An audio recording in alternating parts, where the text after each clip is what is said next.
All right, hi, I'm Kyle Ballas. I'm a senior peer advisor for the communication department, and this is the study abroad panel.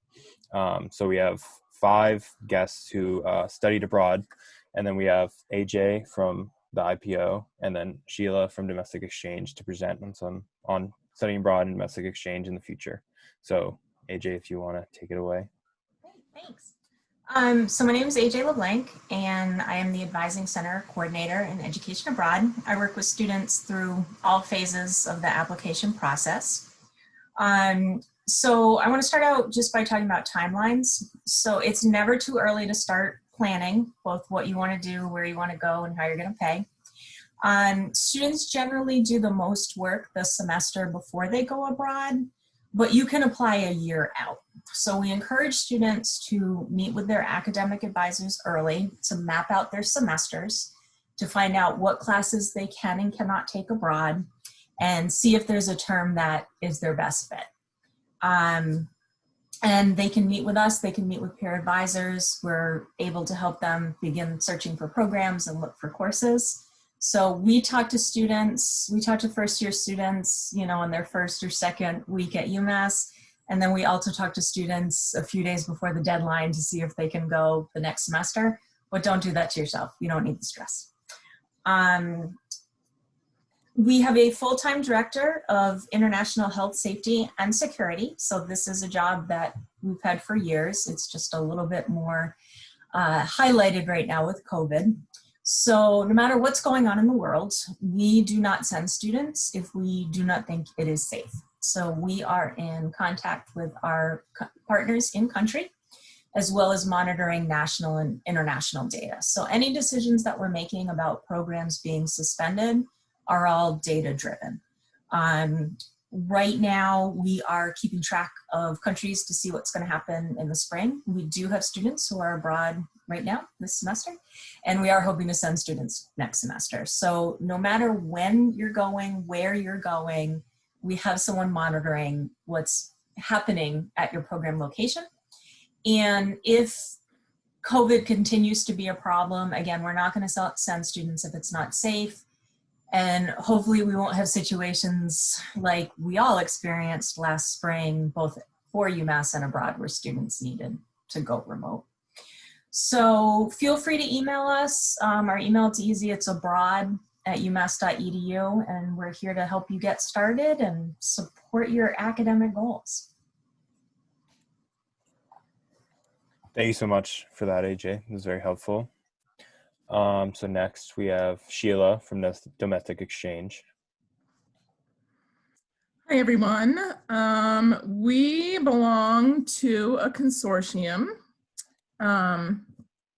called National Student Exchange, and the website is right there. Kyle will send it to you or give you access to it somehow.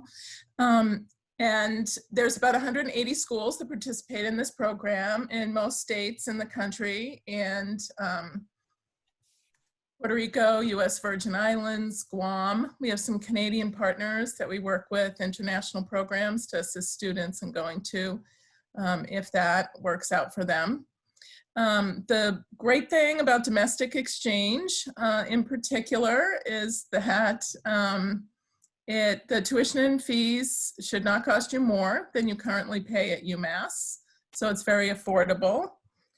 So you can know that sort of right off the bat. However, just as AJ said, it is never too early to start thinking about where, when, how, why to go on exchange and how you're going to pay for it. Because there will always be some extra costs associated with going on exchange. Travel. You're not going to be working 30 hours a week. You want to be having a good time. So you want to save up some extra spending money. All of that. The application process is there's one application. You apply to our office, and the deadline is March 1st for any time the following academic year. And we do continue to place students at schools that are still open. Generally, I'm still placing students in October for the spring. But earlier you have access to more opportunities. Okay. I'm going to echo a little more briefly what AJ had to say about safety. Because it's domestic travel, we haven't had to make as many decisions because the states are making them for us, right? So you've all seen when we've been on the list, right, that we can't go to whatever state, or we have to quarantine for 2 weeks. And so that has restricted exchanges for spring, as the rest of the country has rising numbers in most locations. So in general, students are not going on domestic exchanges in the spring. We do have a few students that are working with other campuses remotely. So they're here, but working on coursework at other campuses because it's very much for their program. Okay, so not as much about the experience.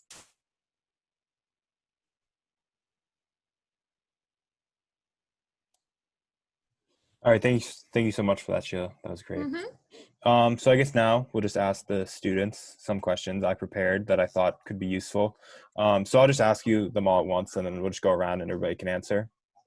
So I was thinking you guys can introduce yourselves, just say where you studied abroad, maybe why you chose that place, and then maybe you could talk about like the class process, like choosing classes and then getting those transferred. How was that for you? Maybe one thing you wish you knew before you went, or one thing you wish you packed, and then maybe what was like the hardest transition to studying abroad or coming home, and anything else that you guys feel like you want to talk about to really sum up your experience too would be great. And whoever wants to start can go, and then we'll just bounce around to everybody.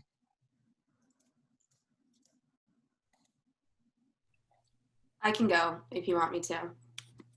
Okay, hi everyone. My name's Catherine Sullivan. I'm currently a senior, and I studied abroad twice actually. The first time was my second semester, sophomore year, and I went to Galway, Ireland, and then I went last spring to Spain, Madrid, but obviously I got sent home from that. But I chose Galway originally because I'm wicked Irish. I'm a Sullivan, so I wanted to go back to my roots per se, and it was awesome. I think it was definitely a lot easier than going to Spain because they spoke my language, and it was kind of just like baby steps to get me to go to a country where I was like there was a complete culture shock. So I'd recommend for people that are like thinking about going abroad, if they are nervous about being homesick, maybe going to a country that speaks like English or is not too far, or has like similar customs, so it doesn't feel that unlike home.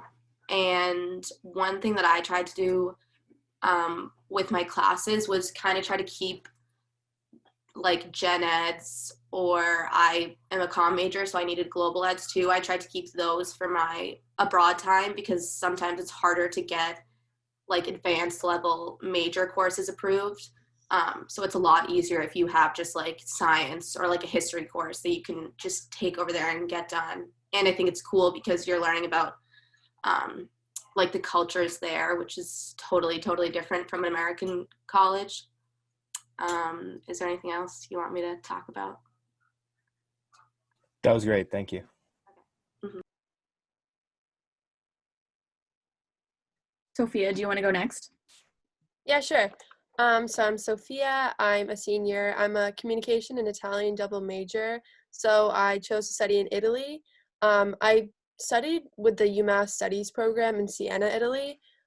So my situation was a little specific because I was only taking Italian classes that really only went to my Italian major. But I took language classes, which was the primary reason that I chose to study abroad there, because it was super language heavy. No one really speaks English in Siena, so it was a really good opportunity to advance my Italian speaking skills. But I was able to get a history credit. I already had it, but I would have been able to fulfill the history gen ed if I hadn't already fulfilled it, which was cool, as well as the arts and literature gen ed. I had already filled that too, but it would have counted if anyone else chooses to do that. And I studied abroad in the spring, so I was there for about 2 months before COVID hit. Awesome, thank you. Johnny, do you want to go next? Hello. Hi. I'm Johnny Kelly. I'm a senior. I studied abroad in Florence, Italy last semester in the spring, and I got sent home as well. But it was a great 2 month, or like a little over a month. It was like too good to be true. And in terms of classes, I think I got all my global eds out of the way, which was awesome. So definitely, and some of them I already like had credit for. So if I knew that ahead of time, I would have waited on those until I studied abroad. So that would have been cool to know. And in terms of like Florence was amazing. We visited so many places, but we all of us said that we were so glad that we picked Florence to live in, because every time we came home, so to speak, it was so nice to be there. I definitely recommend Florence. I have some Italian in my family, and I picked that because a lot of my friends were going there too. So it was good people that I already knew. Other things that I wish I knew ahead of time was you definitely look into the weather. In terms of what clothes to bring and whatnot. Like a lot of people told me it was going to be so cold, and I brought a bunch of jackets that I never ended up using. It was just a waste of, luggage weight. And what else was I supposed to answer? You can tell us something. You could tell us the hardest transition that you had, or you could tell us your favorite memory. That might be a good one. Transition was pretty easy. Everybody's so, I don't know about other places, but everybody was so friendly there, and the programs are so good, like just so nice, there for you whenever you need. You can talk to anybody at any time. The sleep, you gotta get, depending on where you go, you have to adapt to that sleep, the different time zone change. Which that was a little crazy, but like you end up you get it done. You adapt. Favorite moment was like just there's too many to pick. It was just every day there was something new to go see, to go do in the city. And we had a lot more travel plans that got I couldn't do them because we got sent home. But of the traveling that we did do, it was amazing. We got to go to the Swiss Alps and did some skiing through the Bus to Alps program, and then I studied abroad through API, and they had pre-planned trips that they really recommended you go on because we already paid for them, and that was to Rome, and I got to go to the Rome one, and then there was Venice and Cinque Terre, but those we didn't get to go to those because Corona started coming in hot. But yeah.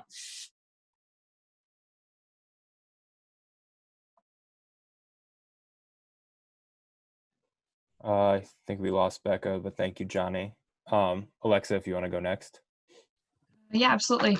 So my name is Alexa, and I studied abroad last semester, so I did get sent home too. But I'm a senior and a comm major with a French minor, so I went to Paris. In terms of classes, I mostly took classes for French, like for my language. And I guess the reason why I went to Paris was to try to push myself to be fluent in French, but because I got sent home, that didn't work out very well. Something I wish I knew was like how long and how much work the application was. I feel like the semester before that, it was a lot of time was spent doing the application. So yeah, and money is like also a big thing to think about. And yeah, that's about it. All right, thank you so much. And then I think lastly we have Anne, if you want to go. Hi, yes. I'm actually in the new Worcester right now, so sorry if it's loud. But I studied abroad in Barcelona through API, and I had a great time. Also, cut short. I feel like I don't have to mention that at this point. But I had a great time there, and I also was kind of free to pick what courses I wanted to pick right from the get-go. So I was just looking at the list and seeing what classes I liked best, which I thought was kind of something that I was never really able to do here because I did have to fulfill specific requirements and whatnot. So I thought that was really cool at first, just looking forward to like picking classes that I exactly wanted to take just solely for wanting to take the course. So I thought that was great. Something that I would tell other students was that I was going to be traveling a lot within Spain in general towards the end of my trip, but I would say that you don't have to travel everywhere through a plane.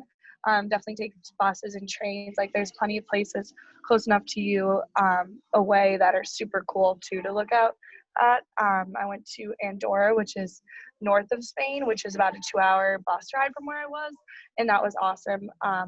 It was like skiing and like a real like ski town, ski lodge. So that was something that was totally cool that I didn't even know that Andorra was the country before I went abroad. So that's just, I don't know. Being there is something that you just really get used to and you enjoy. And then something, I also learned how to downsize when packing and whatnot. Something that I did not think I was ever able to do beforehand. So I was very proud of myself about that. My mom was more proud of that when we all had to book our flights home, and I just got rid of half my stuff while we were there, but I imagine that won't have to happen this time around. But yes, I did really enjoy it. And another reason why I chose Barcelona specifically was that I was able to kind of meet up with one of my best friends from home who also chose to go to Barcelona. So that's a nice asset of studying abroad, is that you can meet other friends from other schools in these exciting cities and places. So I thought that was a nice bonus. All right, thank you so much. Becca, I think if you want to, I know you're going to talk about Yeah, yours. sorry, my bad. My internet just decided to like completely quit out on me. But has everybody gone? Okay, awesome. So I just, on behalf of me and Kyle and like everybody that's going to watch this and find all of this so helpful, we want to thank all of you guys for taking the time out of your day to come and do this for us. I mean, I went on a domestic exchange and I have a bunch of friends that have went on abroad, and I know that it's a really great experience. So I think in a time like this, having all of you who have done it, being here to talk about it is going to be really helpful. And thank you all for coming and doing all this and taking time out of your day. Yeah, thank you guys so much. Especially it didn't go as planned, but I think this will be super helpful. And I'll make sure to send you guys the link after I post it on the YouTube channel. Yeah, Nicola. Hi, I'm Nicola Usher. I am a communication advisor. Just a note for anybody who's watching or listening who was admitted to UMass after fall 2018. Don't panic when you hear the words global ed. It does not apply to you. So that is not something to concern yourself with study abroad. All right, thank you so much. Yeah, that was very helpful. Thank you.